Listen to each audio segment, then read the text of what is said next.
All right. Ladies and gentlemen, welcome to the Wisconsin Sports Fans Podcast. We are on episode 8. Joining me tonight, we have Chris and Brian. This is Kevin. We are going to talk about a few things tonight. We're going to talk about Aaron Rodgers. There's certainly some big news there that happened this week with him. We're going to talk about his impact on the team. We're even going to get into some Brewer discussion tonight. So, I guess first off, what I'd like to go into is Rodgers itself, the decision to come back, medically speaking, etc. There were some saying that maybe he shouldn't come back, maybe he'd risk further injury. I know on our last podcast I said something along the lines they're not going to win a Super Bowl anyway, so why should he come back? I'll go into my deeper thoughts on that because I've rethought that a little bit. But where do you stand on this, Brian? So I'm going to be the most boring take on this ever. My thought about this is he is medically cleared to play. Once he is medically cleared to play, it is his option whether he feels physically, emotionally, mentally comfortable to play. In this situation, he was on injured reserve. The team reserved the right to review his medical records. The team reviewed the options. They talked to other independent doctors. They feel comfortable with him coming back. He feels comfortable coming back. I think in this case, it makes sense for him to come back. Obviously, with any injury, you have to weigh the risks versus the rewards. If you look at the Bucks, for example, with Jabari Parker, could he be medically cleared at this point to come back? Maybe he could. Maybe he couldn't. We don't know. But with this situation, they looked at all of the information. They decided that he's medically cleared. They decided that the risks are worth whatever rewards there might be, and he is going to come back. Is there an opportunity for him to re injure his collarbone? Sure, there is. But there's also a risk that he could wake up and fall down the stairs and break his collarbone. So, we're all day to day at the end of the day, really. So, if he's medically cleared, if everything checks out, if he's not hiding an injury or something like that, which in this case I don't feel like he'd be able to do, considering that he'd have to pass some type of physical examination to even be cleared. He should be in the clear, and I think that people should respect that in terms of allowing him to do it. I think that if he were medically cleared and then he decided not to play, then just the same people would be up in arms and be like, you're quitting on the team. You could give us a chance to go to the playoffs, but you're being selfish. So, there's two sides to this, and I just feel like it's fine for him to play if he's got the clearance and he's willing and ready to go. So I'll jump in. I agree with you, Brian, on the day-to-day thing because I think I was questionable to make this podcast to begin with, but then I had a beer and now I'm definitely here. I got bumped up to probable, Nice, so that worked nice. out. Um, I thought on this a lot because I knew we were going to talk about this tonight, and I think there's some gray area there. So I agree with Brian that he's medically cleared, so he's clear. Go play. I think that a couple things to keep in mind on that is the Packers medical staff is one of the more conservative medical staffs when it comes to giving players the okay to go. So I think that kind of leans more towards that side of okay, he's legit medically cleared. He's not going to be 100%, but he's safe to go. I think on the flip side is Aaron Rodgers is going to hold a lot of weight in that building, right? I think he could push things in directions that he wants things to go. And anybody who saw him on the sideline last week knows how seriously he wants to get back and playing. I mean, he was up in McCarthy's face and he's screaming and he was amped up and ready to go. So it wouldn't surprise me if, and I'm not saying that I have any reason to believe that this did happen, but it wouldn't surprise me if the medical staff was erring on the side of not having him play and he talked him into letting him play. So I think it's worth considering that gray area does exist. That said, I agree with Kevin's initial take last week or in the last podcast that, you know, the road to the Super Bowl is very long and very treacherous, and how we may not even make the playoffs. So it makes you wonder whether it's worth having him out there and having him risk it. On the flip side, I find it extremely unlikely that the medical staff would okay it, even if Rodgers is pushing and screaming and yelling to get out there, if they felt that there was a likely chance that he would get hurt. Is there a possibility? Sure. There's a possibility next year he'll get hurt, or 3 years from now that he'll get hurt. There's always going to be a possibility, but what is that risk factor? And I don't think that they would ever put him in a position where it's likely for him to get hurt. So with that being the case, I say you stick him out there, give him a shot. I mean, he is our quarterback, right? And you can't protect him forever. You got to get him out there. You got to let him play. I mean, these people who are concerned about how we have to protect him and we have to take care of him and we have to, don't play him. I mean, these people should have been up in arms over the last 10 years when we haven't been winning Super Bowls because of the rest of the product that this team is putting on the field, right? Because those are wasted years for Aaron Rodgers, not this last 3 games or maybe more if we make the playoffs. So I'm leaning towards the side of let the guy go out there, let him play. Is it going to turn us into a playoff team? Maybe. Is it going to turn us into Super Bowl champions? Maybe. I think it's unlikely, but it's certainly possible when number 12's on the field. Yeah, I went into a little bit of this on our blog on our website, wisconsinsportsfans.com for those of you not in the loop, wisportsfans.com actually. Um, my feeling medically is yeah, come back. We're if he let me go and then talk about it like this. Sure, he could injure his collarbone again. He could injure it if it's 80%, 90%. Well, hell, he injured it at 100%. So, as far as a fully healthy collarbone, you want him to come back on that. Well, he injured that as well. So, I mean, if he fell down just right, it could happen again, even on a 100% collarbone. So, as far as medically goes, I'm fine with it coming back.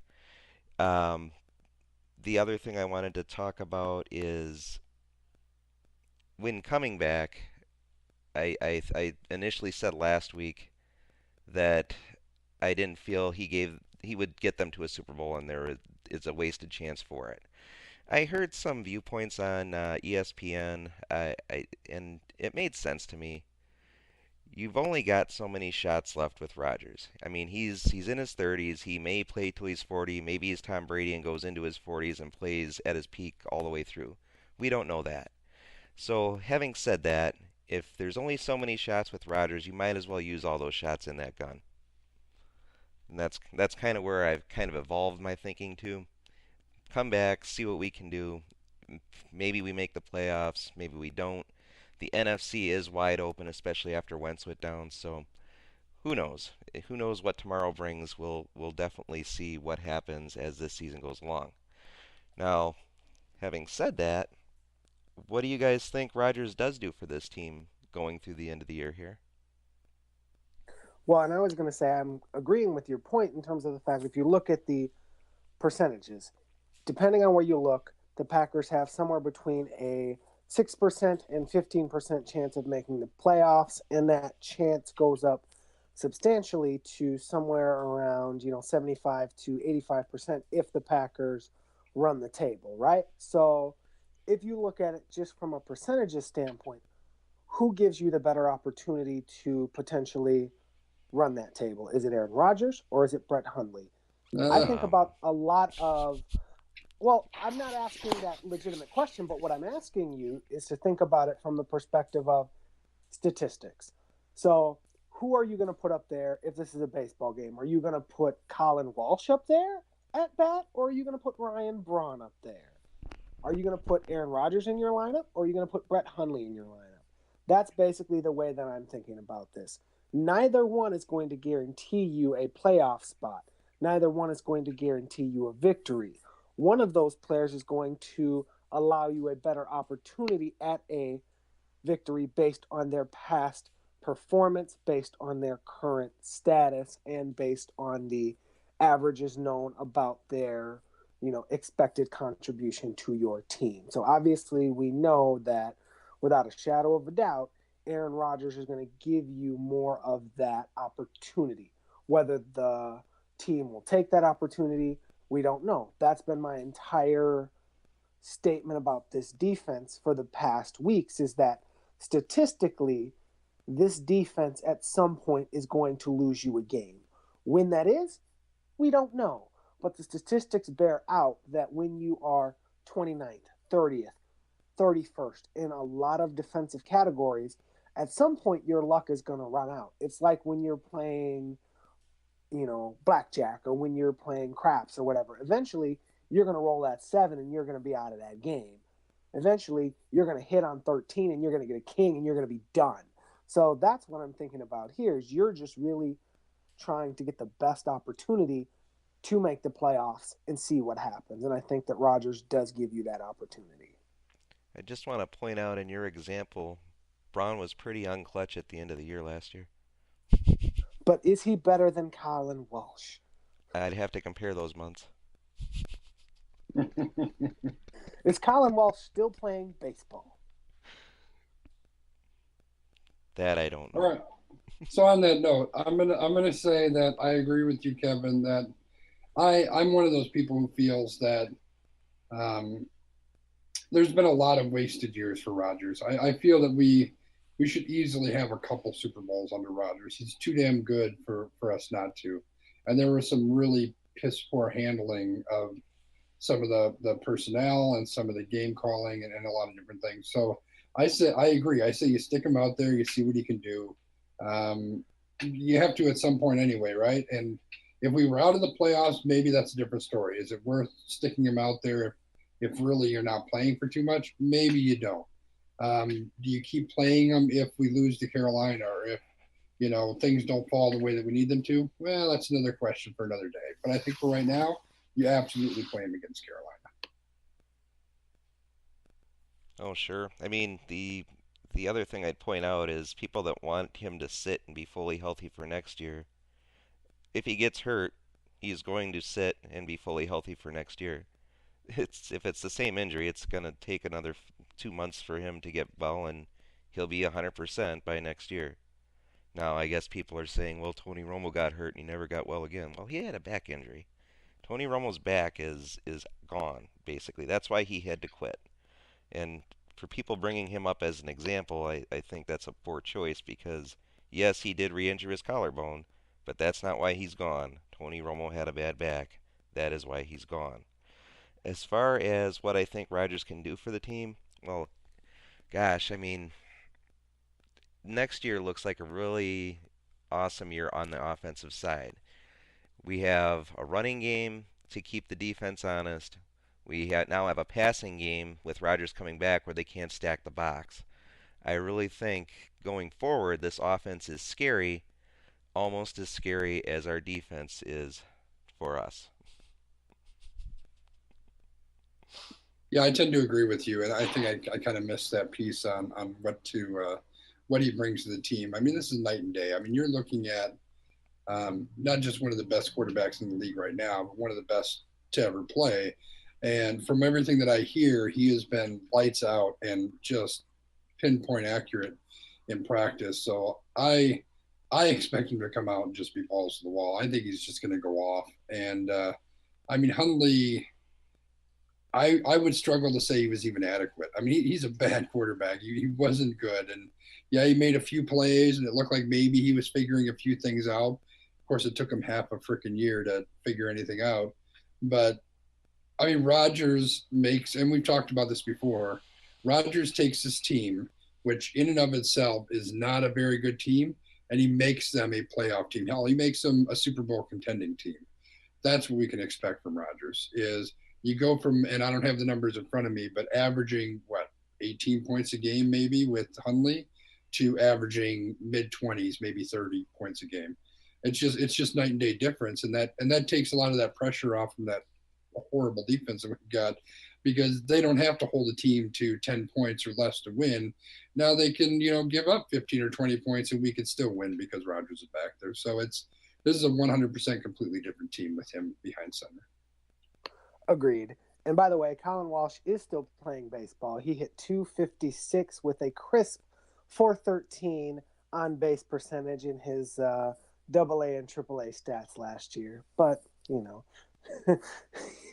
that is kind of like Brett Hundley, who has a current DVOA of Negative 21.1. In Brett Hundley we And trust. I'm not going to rip on Brett Hundley too much. Really, this is McCarthy and Thompson's doing more than anything. They went into the year with him. They believed in him. He's had 3 years invested in him, and this is what they got.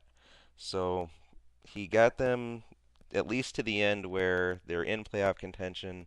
That's the best thing I can say for them. Now, having said that, how do you guys feel about those next 3 games?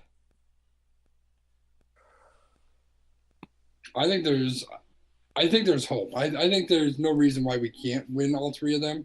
I think the toughest one by far is Minnesota. I'm not too worried about Carolina. I mean, they can be good, but they're kind of up and down. Detroit is nothing to really worry about. Rodgers will put 40 on them, but Minnesota I think is really the scary one. The defense is serious for real, and Case Keenum is a hell of a lot better than we had in Brett Hundley. So, I mean, and they very well could be the best team in the NFC. So that's the game that worries me. I still think it's entirely possible that we go 3-0.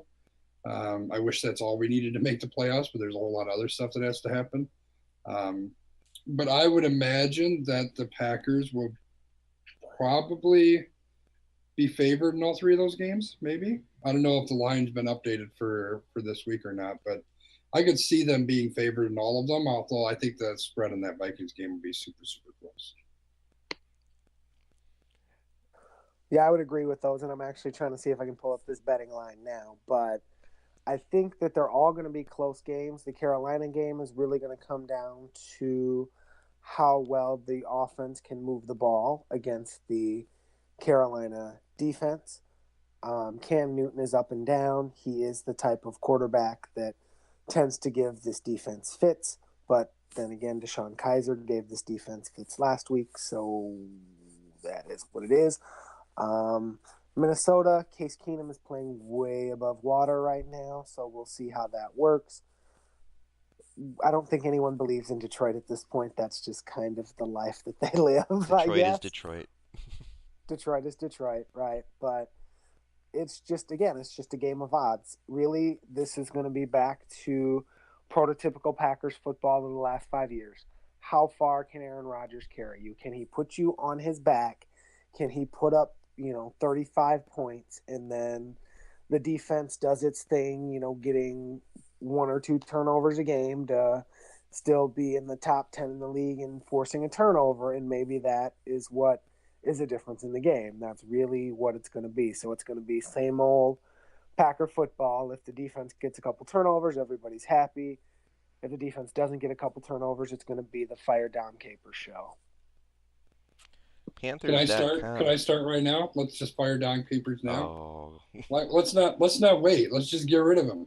I've been saying that for like 6 years or some crap. Get rid of them.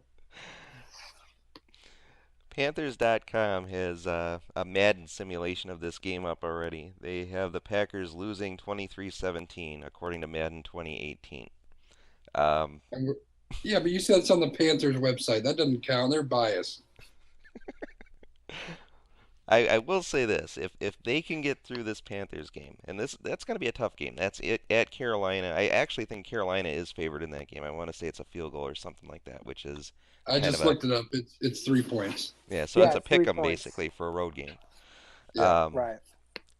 if they win that game, Rodgers is going to be so amped up for that Vikings game. I know he hates them with a passion. He hates Barr with a passion. That game is going to be fun if they win this game. It still could be fun, but that game will have a lot of meaning if they get through this game.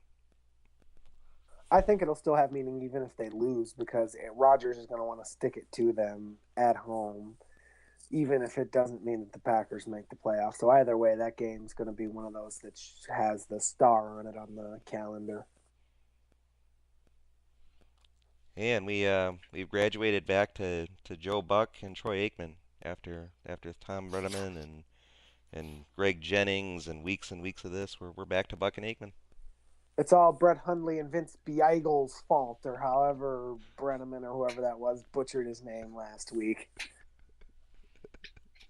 Yeah, I don't mind Joe Buck and Troy Aikman. That's probably the most unpopular thing I'll say all week or all year. But yeah, I don't. Then again, I don't really listen to it either, so maybe that's why I don't mind them. I don't get all the hate. There's a bunch of people that say they're biased. I don't see the bias. I think that's people looking at them with Packer glasses and just getting angry. I Yeah, I have no mean, problem here's with the that being. thing, right? So you get Buck and Aikman, and what happens in games that Buck and Aikman call? You're normally playing a good team.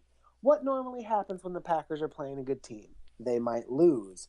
Therefore, the announcers have to kind of shine up that team, and automatically you're feeling a little bit salty because your team is losing, and the announcers are shining up the other team, and it's just a bad case all around. Now, grievance that I do carry, and we are around Festivus time, so I do get to air my grievance, is that whenever Yadier Molina is mentioned in baseball, every announcer shines up Yadier Molina like he's the best catcher to ever play baseball.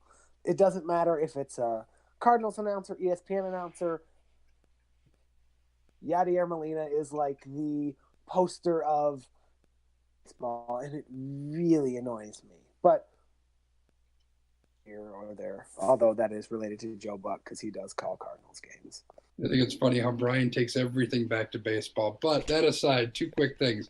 One, uh, I want to point out that any self-respecting Wisconsin Packers fan should be drunk before the game starts anyway. So they shouldn't even be able to hear or understand what is being said. Second, it was really hilarious when Brian was saying Buck and Aikman because it sure sounded like he was saying something different, and it really made me laugh. So I'm just going to throw that out there. Like Brian was thinking back to those '90s teams and was really upset at Aikman. Is that what it kind of sounded like? And pretty much, yeah. Well, I And that that Brian swears a whole lot less than me, so it was very shocking when I heard that. well, I do still have a little bit of that nasally thing going because last week I moved from probable to out immediately before the podcast, so I apologize for that. But I'm back. I've been medically cleared and I'm ready to go.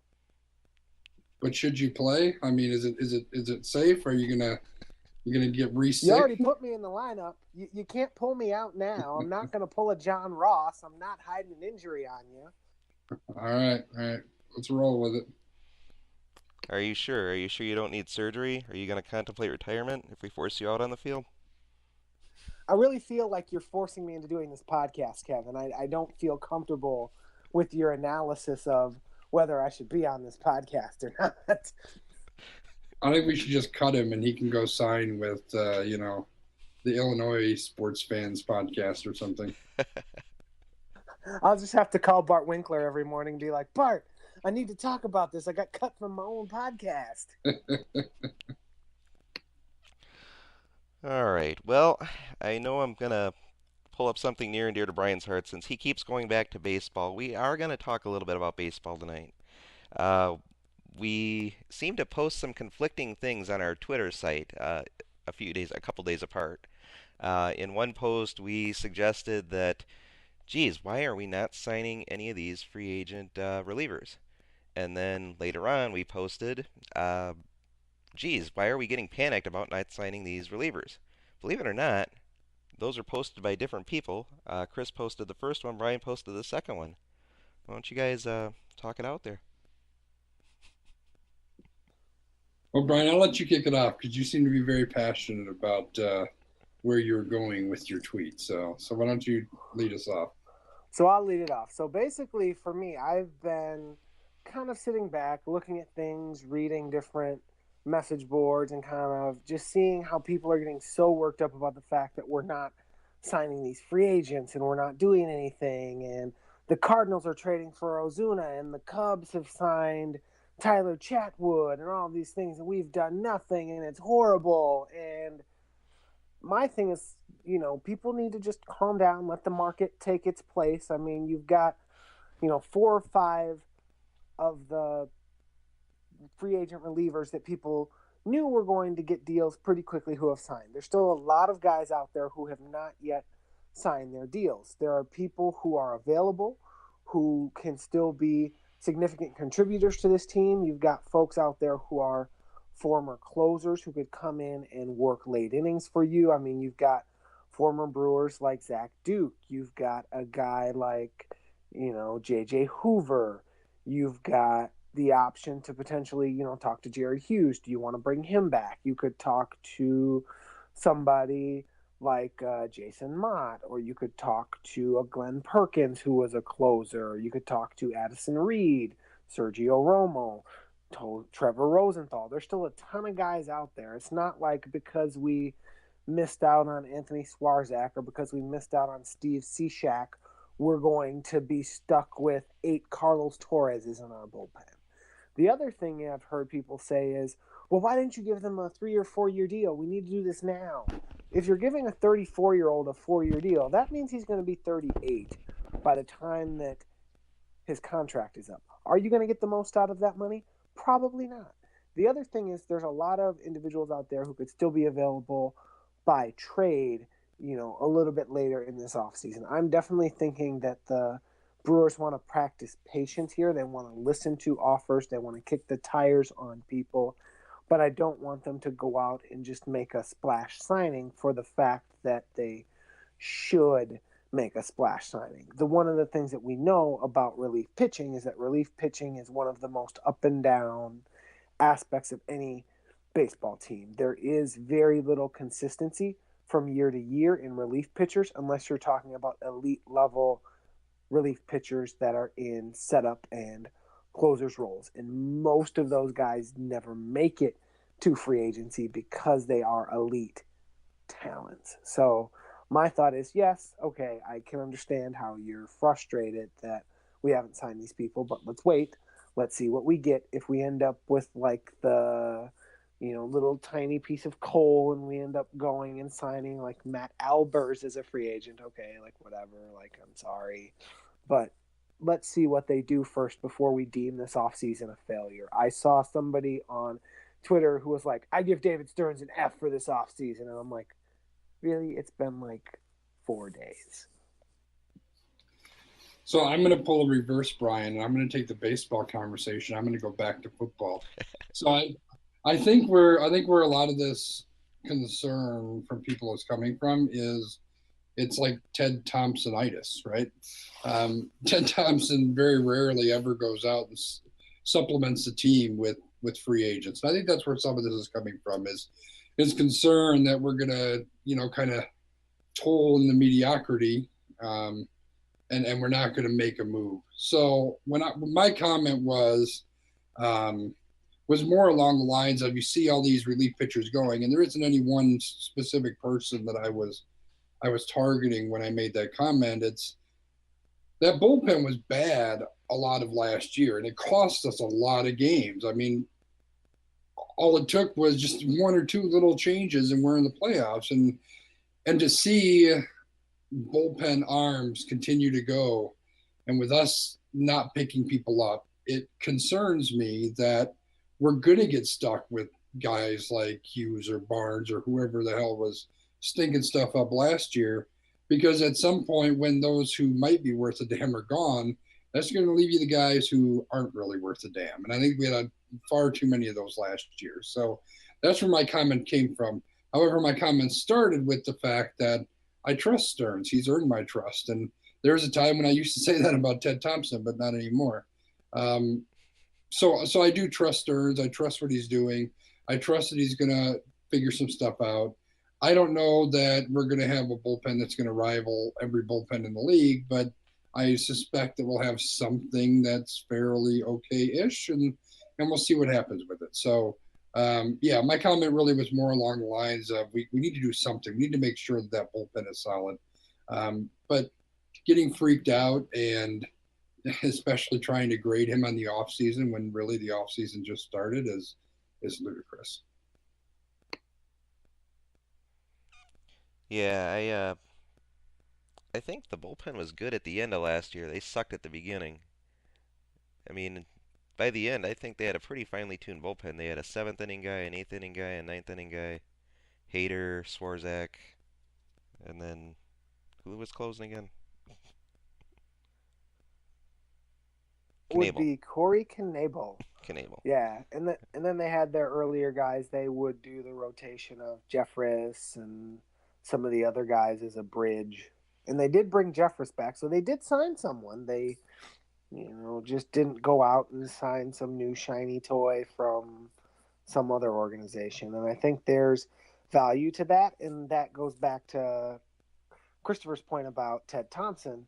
People are tired of Ted signing his own guys and not going and getting somebody else. But the other difference here is that Ted goes to, Northeastern Wisconsin Technical College and finds the guy doing IT over there. And it's like, do you want to be an offensive lineman? As to where, Stearns and Mark Attanasio, they're going to go and find somebody who they've done some analytics on. They've scouted this guy and they're going to bring him in. They're going to claim him off a waiver, something like that. And that could be somebody who could actually, contribute not even in the long term, but in the short term as well. And I think to your point, Kevin, is you mentioned that the bullpen really was horrible beginning of the season, and it got better towards the end of the season. But who are a couple of those guys? We talked about Jeffers, talked about Swarzak. Those are guys that we brought back in, right? So now we're looking at a situation where we need to fill some holes, and people are seeing Stearns not go out and bring people in. Now, that's not to say that he's not going to. At some point, obviously, he's going to bring people in. But they're seeing that he's not doing it now, and they're seeing a bunch of other people go. And I think, Brian, you have a good point. Is some of the deals that are being given out to these guys just ridiculous, and it's it's like when you're playing fantasy, whatever.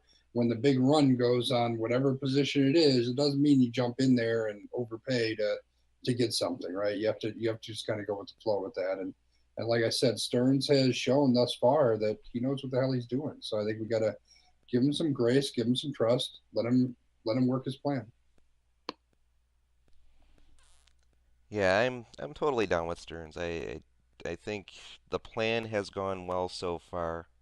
We even went a little ahead of schedule last year. I think this year, I'm not sure if we reach that same plateau, but I think the team's in a upward trajectory, and I think that whatever happens this year with the relief corps is we're gonna draft, we're gonna get people, they're gonna fill in the holes with whatever we get, and Stearns has shown he's got a keen eye to do that. I think where people are getting hung up is they're seeing those people sign from to other teams. They hear the explanation that it's well the price is too high, and I think they come to the realization, well, this is what the market is, and really, there's going to be some people that Stearns will be able to find that's cheaper than what that market's setting.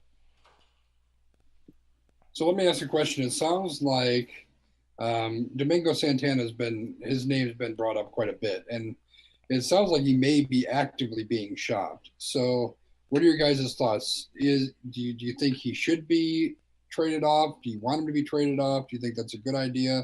What are your guys' thoughts on that? I would say I'd like to keep him. I think it's good to always keep your options open and to listen to what other Cheddar. teams are offering. Stop. I think when the Brewers talk about right now, these players are going at a price that we're not willing to pay, is what they're saying. And people are hearing these players are going at a price that we can't pay.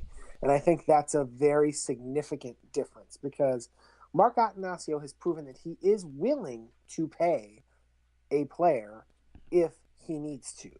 So right now, the Brewers, wherever they see their creative process being, they are not willing to pay the prices that the market is bearing. They want to create a sustainable long-term objective, and they want to find players that fit within that structure. When they feel like their team is ready to go, maybe they would be out here signing these players. But you'll see that Cardinals are trying to really get back into this race. They're going out and getting some arms. They've gone out and gotten an outfielder. They're trying to challenge the Cubs directly. So when you look at somebody like Santana, I don't know that they're wanting to trade Santana, but they're looking at some of these other contending teams and saying, hey, we've got a guy who was under team control for a while, who has shown to be pretty good. Do you want him? Do you have some prospects that you might be able to give us who will be ready in 1 or 2 or 3 years? Because if you do, we're listening.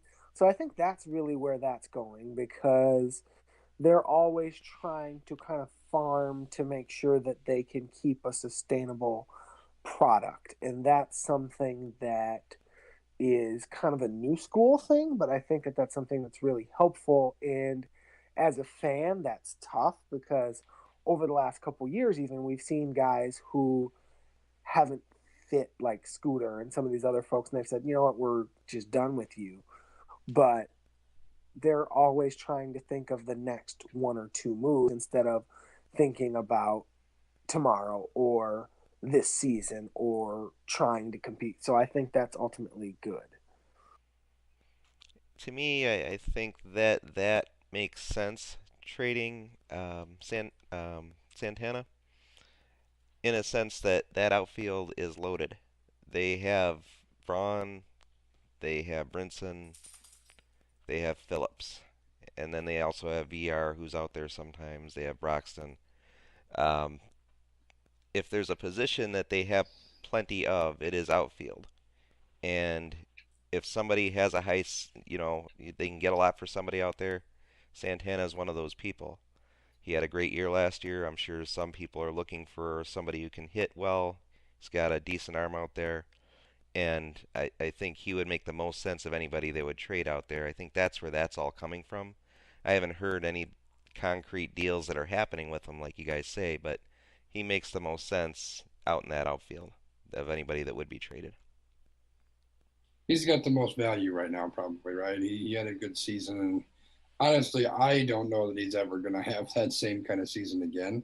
Um, so yeah, I think, and like you said, Kevin, the outfield's loaded. I mean, we got plenty of talent out there. So yeah, I think why not shop him around or at least listen to offers and if you get a chance that someone's going to bite on something, you can either get something else to maybe a relief pitcher. We just talked about that, or whatever it may be. Throw someone in the minors. I think it's worth listening to because we've got plenty of talent to fill that outfield without Santana. I'm okay with him coming back. I just don't know that he's going to ever be able to repeat what he just did. Yeah, and I've heard different things. Like people have said, hey, maybe he could be a central piece in a Chris Archer deal because maybe Archer for Santana doesn't get it done for the Rays, but Santana plus this 1 or 2 guys might get it done. Or maybe Santana on his own does get you a lower level MLB pitching prospect that's somebody who's been in the majors but hasn't really flashed yet or something like that. So he definitely gives you the most value. Personally, I'd like to keep him just because I feel like he's made a lot of strides, but I would be open to making a trade if that means that the team overall can be better. I think we still need to see more of what Brinson and Phillips can give you in the long term to feel more comfortable trading Santana. But then again, 2017 was a much better year for him than 2016 and the years before. He played a little bit more injury free last year. He did a better job getting on base. He did a good job, hitting for power, things like that. So we'll have to see if that's an aberration or if that's growth. And if it's growth, then you've really got something there. If it's an aberration, then maybe they should move him now. How do you guys feel about the starting rotation? Looking at this, we got Davies, Anderson, Woodruff. This is projected on the depth chart on the Brewers site right now. Suter, and then Nelson with the asterisks after him because he's still recovering. Well, I think we need to know who's going to fill the asterisks. That's a big part of it. Are you Yeah, I think they're comfortable with going to those go get first an four? arm. Mm-hmm. What was that? Are you comfortable with the first four people? Davies, Anderson, Woodruff, and Suter. Um, I don't know that I'm super crazy about Suter, but the other three I'm absolutely good with. And I think Jimmy Nelson was off to a tremendous start until he got hurt on the God, that freaking sucked. base paths, for God's sake. Um, yeah, I'd like to see an upgrade on Suter. I think the other three are really solid. And then obviously I think Jimmy's in a good spot. So, um, yeah, other than the Suter, I'm good with that. Yeah, and I really do think that they're either going to add an arm, whether they go get somebody externally, or if they're going to push some of their higher level prospects to see if they can get somebody who can break into the back end of that rotation like Woodruff and Suter broke in last year. You still got guys like Jorge Lopez who could potentially come up and take some of those spots. There is still the potential that you might have somebody, like Hader who could make that transition back to a starting role. I think that they have enough power within to try and see if they can fill it from within, but I also would not put it past them to go get somebody who is aging ish starter. I had predicted Garza? Tyson Ross was a guy that I looked at and I was like, he seems kind of somebody who this organization might look at, but I don't even see him on this list of free agents. So apparently ESPN disagrees with me about the fact that he's valuable because they're trying to throw people like Jaime Garcia and Andrew Kashner and Jason Vargas at me. So we'll see if any of those guys end up in Milwaukee. And how about over at first base? Do you see Aguiar unseating Thames over there? I think you run with whoever the hot bat is. I think that's how it works with those two guys. Agree. I think that you basically just let them play it out. Thames can play a little bit of outfield for you. If you have to play Agar around the infield, play him at third. You can. It's not great. So I think you just kind of go with the hot bat. I do wonder at some point if they think about having Braun take some reps at first just to get out of the outfield, but it's just one of those things that I don't foresee them committing to one guy at first, especially when those two could be a nice platoon complement to each other. It's nice talking baseball in December, isn't it? It really is. I tell people all the time, baseball is my spring and summer sport. The Milwaukee Wave is my winter sport. The Milwaukee Wave is still undefeated, so I could talk a lot about the Milwaukee Wave on this podcast too, but I won't. I'll just say that their next game is this Saturday, and they are looking to extend their undefeated season. And to think, I was going to ask Brian for the wave report, and he just threw it in there anyway. See, he's always on point. I'm always on it. Andre Hain made Sports Center last weekend for the bicycle kick that he had in St. Louis, so they're even getting a little bit of national run here.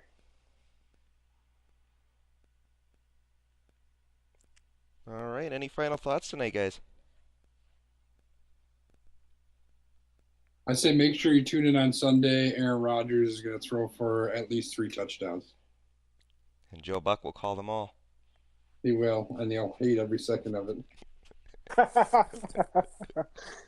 Yeah, and what can I say? Who doesn't love it when your goaltender scores a goal? And can we not call it Run the Table 2.0? I feel like that's horribly not innovative. Can we come up with something more innovative to call this Packers run if it does end up being another Run the Table thing? What about Run the Table 2017? Is that better? I don't know. Maybe Well, it'll grow on me. some of our tweets, hit us up. Let us know what you think. We got to get that interaction going. Hit us up on Facebook. Hit us up on Twitter. Give us a hashtag this Sunday. What's our hashtag? We're not using Run the Table 2.0. It's hashtag question question question. You got to give it to us. The most popular one, the one that makes us laugh the most. That's what we're going to use. Well, there you have it. The gauntlet has been thrown down by Brian. Give us that hashtag on one of our sites, our Twitter, our Facebook, and we will go with it. We will run with it. Well, I want to thank you, gentlemen, tonight for joining me. I do thank everyone out there listening to us for listening to us. This is Wisconsin Sports Fans signing off. You guys have a good night.